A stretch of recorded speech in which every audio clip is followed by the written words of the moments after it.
سلام، پلیلیست شارت ویدیوز هست و این دهمین درس این پلیلیست می باشد. قسمی که همه ایتان می دانید در این پلیلیست در ویدیوهای کوتاه 1-2 الی 3 دقیقه‌ای انگلیسی خواهیم یاد گرفت و این درس را می خواهم با این سوال آغاز کنم. شاید گاهی در شرایط قرار گرفته باشین که نخواهین جواب کسی را بدین و با کسی حرف بزنین. اما یک نفر میایه، یکی از کسایی که از اندیوالا و دوستا هست، میایه میگه hey what's up هیچ حوصله حرف زدن هم ندارین. میخواین یک جمله را در انگلیسی یاد داشته باشین در مقابل سوال what's up. یک جواب را میخواین داشته باشین. آیا میخواین یک جواب را داشته باشین که طرف مقابل خودش بفهمد دیگه ادامه نده حرف زدن با شما؟ زیرا شما هیچ حوصله ندارین. من در این ویدیو 3 جمله یا 3 جواب را براتان خواهد یاد دادم که میتونین در مقابل سوال واتساپ استفاده کنین.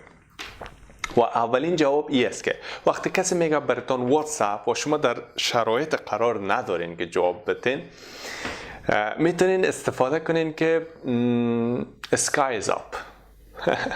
خب اگر واتساپ دقت بکنیم، جمله واتساپ تحت لفظی ترجمه کنیم، خب معنی اصلیش خب میفهمیم که چی است. تحت لفظی ترجمه کنیم what is چی است، اپ بالا چی است. شما در مقابل این چنین سوال میتونید بگوین که sky is up، آسمان در بالا هست، یا ceiling is up، سقف در بالا هست.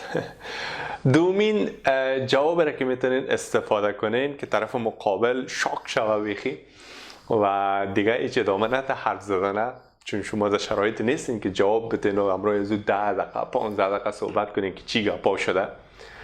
میتونین از این جواب استفاده کنین که وقتی گفت hey what's up شما بگین my troubles are up at the moment. My troubles are up at the moment یعنی مشکلات من این میال در سطر جدول است. اون میگه واتساپ چی در بالا هست، شما اگر تحت لفظی ترجمهش کنیم همون یک چیز معنا میده، شما برش تحت لفظی جواب بدین My troubles are up at the moment. مشکلات من میال در سطر جدول از قسمت بالا هست.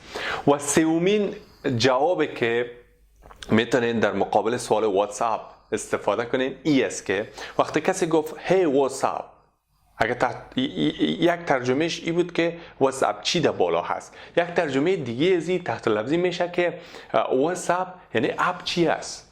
what is چی است، اپ واتساپ کلمه اپ چی است. شما میتونید در مقابل ایت یک جواب بگید well it is the opposite of down. یعنی اپ اپوزیت داون هست. امیدوارم از این ویدیو خوشتان آمده باشه و بتونین از این جواب ها در همچون یک شرایط استفاده بکنین. گرچند اونقدر خوب نیست اما میتونین در بین دوستا استفاده کنین. اگر ویدیو براتون مفید تمام شده پس لایک، سابسکرایب و زنگوله پهلو فراموش نشه و در غیر صورت این کار را هیچ وقت نکنین. وقت خوب و خوش. ویدیو بعدی میبینیم. الله حافظتان. بای بای.